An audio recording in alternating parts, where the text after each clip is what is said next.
Rock the City Part 2? Real quick, I just want to talk to y'all for a minute. Why Rock the City? Why Part 1? Why Part 2? Well, you see, last year, a little earlier last year, we put out Rock the City Part 1, and at about the same time, I gave y'all a project called Up by 13. Why did I do that? Not just because I want to be some famous rap guy. Promise it isn't. But I did it because, much like the scriptures that told me, just looking at it in my culture, I began to see that there was a very needed message of the gospel presented through hip-hop, a language which many of us understand. Now, while I enjoyed making that project, I will admit that when I wrote that project, a lot of it was written from a very theoretical, do this, don't do that, make sure you do that, and make sure you don't do that perspective. But as the year went along, I began to realize that not only was the world messed up, my heart was also very messed up. The world isn't just this external thing. The world is made up of you and I and him and her and they and we and us. So I began to realize that there's a very serious problem in all our hearts, and that people deal with very real and very serious issues.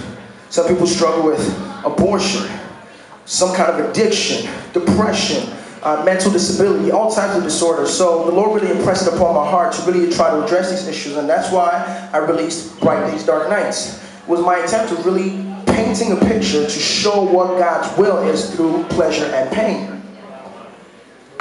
Because it's unfortunate, if we look at it in our world, we see the problem, but we see no solution, and we all get very different messages. We get a different message of what it means to be a man or what it means to be a woman. Sisters, am I right? Yeah. Do I have any sisters in the building right now? And I really want to talk to y'all for a minute, because you see, on one hand, the culture tells you that this is what you're supposed to do. The culture tells you that the only reason you were put on this earth is to serve for the pleasures, the physical and sexual pleasures of man. So they tell you the 7 new sex positions, the new this that you have to do, and you need to prick this or prick that, because your sole purpose for living is just for male sexual gratification.